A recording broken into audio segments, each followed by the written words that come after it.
और रीवा की बाढ़ ने हजारों लोगों से उनका घर छीन लिया। किसी की गृहस्थी पानी में डूब गई तो किसी की आंखें अब भी अपने घर की तरफ टिकी हुई हैं। प्रशासन ने करीब 4000 लोगों को रेस्क्यू कर सुरक्षित जगह पर पहुंचाया है। 2000 से ज्यादा लोग राहत केंद्रों में हैं।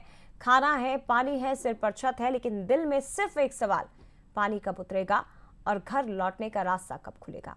देखिए बाढ़ के बीच घर लौटने की उम्मीद की ये भावुक तस्वीरें।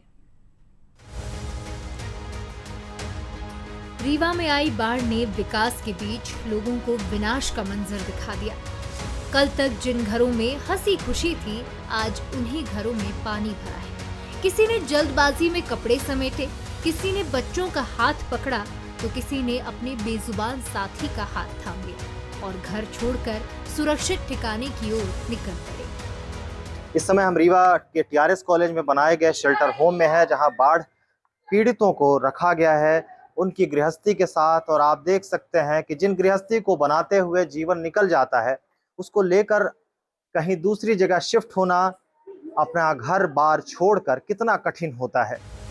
राहत केंद्र में पहुंचे इन परिवारों के पास सामान भले ही कम है, लेकिन आंखों में अपने घर लौटने की उम्मीद अब भी बाकी है।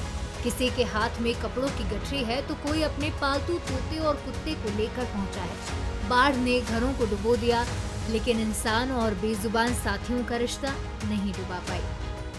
इन शेल्टर होम में कई तरह की तस्वीरें देखने को मिल रही हैं। न केवल लोग अपनी गृहस्थी का सामान लेकर आए हैं, बल्कि उन जीवों को भी लेकर आए हैं, उन पालतू पक्षियों को भी लेकर आए हैं जो उनके जीवन का हिस्सा रहे हैं। इन्हें बाढ़ में कैसे छोड़ा जा सकता था?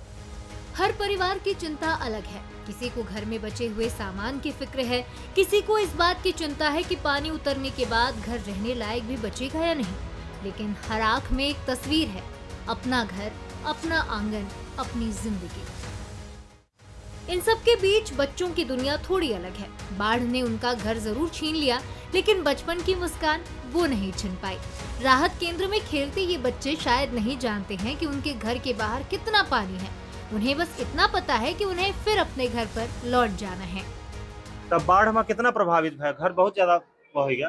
बाहर गिरा तब पानी तब भीतर से निकल आया। का लेके आना है घर से? कुछ नहीं लग जाना। करीब 4000 लोगों का रेस्क्यू हो चुका है। 2000 से ज्यादा लोग राहत केंद्रों में हैं। प्रशासन भोजन और पानी की व्यवस्था में जुटा हुआ है, लेकिन इन आंकड़ों के पीछे हजारों अधूरी कहानियां हैं। किसी माँ की चिंता, किसी बुजुर्ग की बेचैनी और किसी बच्चे की वो उम्मीद। फिलहाल इन परिवारों के पास अपना घर तो नहीं है, लेकिन घर लौटने की उम्मीद वो जरूर है। उम्मीद है पानी उतरेगा, दरवाजे फिर खुलेंगे, बिखरी गृहस्थी फिर सजेगी और राहत केंद्रों में ठहरी ये जिंदगियां थोड़े से इंतजार के बाद फिर से अपने घर को लौटेंगी। बाढ़ पुनर्वास केंद्र जो बनाए गए हैं, उनमें अलग अलग की तस्वीरें सामने आ रही हैं। कई भावुक कर देने वाली हैं, कई संवेदनशील हैं, और ये तमाम लोग इस आशा में हैं कि जल्द पानी वापस जाएगा अपनी जगह पर, अपने नालों पर, अपनी नदियों में, और हम भी अपने घरों को लौट जाएंगे। इसी आशा और विश्वास के साथ अपने सपनों को देख रहे हैं, आने वाला कल देख रहे हैं। फिलहाल निशांत मिश्रा के साथ अभिषेक तिवारी, पंसल न्यूज, रीवा।